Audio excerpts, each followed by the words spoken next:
If you're watching this video, then you have become well acquainted with YouTube, or you're watching this on one of those weird repost websites, I don't know. In fact, if you're watching this incredibly small channel, then you most likely watch a lot of YouTube, so much so that you probably stopped watching TV entirely. I know I have, which is really sad when you think about it. I mean, I'm not talking about how much of a loser you most likely are. I'm talking about the website your preferred content is hosted on. This very website has been going downhill ever since it decided against being a dating website, especially in recent years. Change upon change that negatively affects some of the most prominent creators, like demonetization and the removal of edgy content. All of the changes they have been making makes it so that only the most tame and normie content can thrive on this website. Just take a look at the default homepage. All you have to do is Ctrl-Shift-N and type in Y in the search bar, and it'll probably auto-complete if you visit this website enough. Or if you're on mobile, go on the YouTube app and just tap on your profile pic and press turn on incognito. What do you see? Well, I'll tell you what I see, or else this entire segment would be worthless. I see tons of TV show clips, talk shows, clickbait top 10s, awful compilation videos, movie trailers, and tons of the bright side of this morning. Even these action trailer videos, which the titles are just metadata to increase views, which obviously worked. The majority of the videos on an incognito homepage are made by soulless companies. This is what YouTube wants you to see first. This utter crap. They're saying that yes, this is an overview of our website. Come watch. I couldn't tell you how I found the 204 channels I'm subscribed to, but it certainly wasn't through the current state of this website. Even in 2013, while the content on the homepage wasn't great, it features actual humans with personalities more prominently on it. It's somewhat obvious why YouTube has been making these changes. They have been facing controversies by mainstream media. That means they have to filter away anything that doesn't appeal to the 100% brand safe idea of YouTube that is seen in YouTube Rewind, which inherently doesn't make any sense because YouTube trumps mainstream media in terms of scope. And for a website where their slogan used to be broadcast yourself, it's surprising how much they try to censor people. But no, YouTube relies on mainstream media to feed them advertisements. The slogan now should be broadcast your selfless corporation, am I right?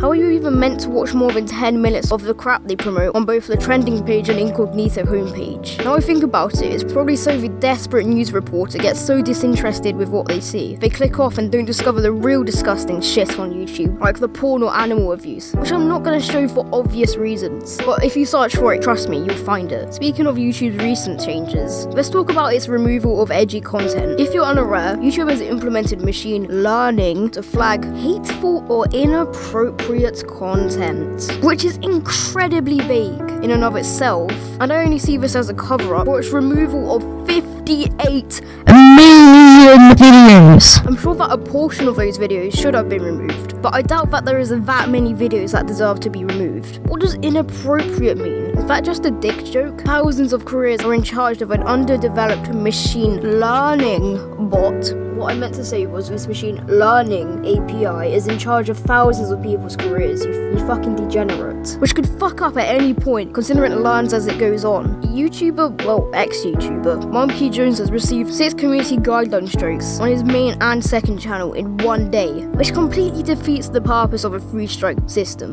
for bullshit reasons. The strike that got his main channel suspended was on a test video that was privatized, that no one saw, so it's obvious that it came from a machine learning API. Another one of his strikes on his second channel was an audiobook of My Twisted World by Elliot Rodger, the Isla Vista shooter. In no way was he promoting or condoning Elliot's actions. It was just an audiobook. A monkey questioned at Team YouTube about this strike. They fell silent. All but one of his strikes were on videos about Elliot Rodger. However, he doesn't condone Elliot's actions in any of those videos. In fact, Monkey mocks Elliot as all of his reasons for committing the shooting were brought up by himself and his social incompetence, which ironically means that YouTube would have taken the videos down because they agree with Elliot Rodger's actions. Bear in mind that his channel wasn't small by any means. None of the strikes were valid, and it just seems like they were trying to flag even the slightest of edgy videos to get him removed. The majority of videos that received strikes on Monkey's channels were perfectly monetized, which would be encouraging behavior for someone who relies on their channel for a career. PewDiePie has undeniably done more to bring negative attention to YouTube, but they realize they can't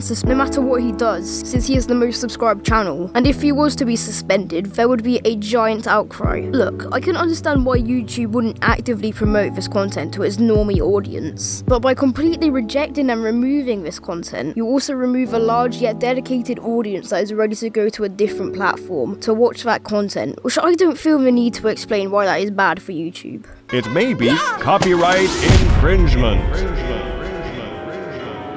If your somewhat edgy video isn't struck down by premature machine learning, then it'd be struck down by YouTube's broken copyright system. My previous video on the internet song was falsely copyright claimed by Universal Music Group. This large corporation has made a name for itself recently for falsely claiming videos. My video was fair use as I showed clips of the internet song to critique and comment on it. My video getting claimed is annoying, sure, but it isn't the true crux with YouTube's copyright system. When creators get a claim or strike, many don't appeal the claim as they fear the strong language when appealing it, and if the claimant rejects the appeal. Right, so I explained this poorly. So when you get a claim, you can dispute it, and if that fails, you can dispute it again, or leave it be. If you dispute it and it fails, then you have 7 days to give up and still receive a claim. And if you don't, you receive a strike and the video gets taken down, or you go to court, but most people won't do that. For many, it's just not worth it, which in my eyes explains why corporations like UMG have been getting so greedy recently on this website. Another YouTuber, James Key, has received 5 claims alone without explanation by Collab DRM, a YouTube network, and now has 2 copyright strikes, meaning you can't upload anymore, either until the strikes expire by themselves or are magically removed. Oh, okay, here's a little update. James Key removed the TikTok video to avoid getting a strike. However, Collab DRM's intent was still to give him a strike. And when he contacted Collab DRM about this, they threatened to sue him for defamation and gave him the option to license every clip he used of theirs for $300 each. His claims from Collab DRM, which is also infamous for false copyright claims, all come from a single video about TikTok for video clip. That's the explanation they gave him. Video clip. If that doesn't show how greedy and fraudulent they are being, I don't know what does.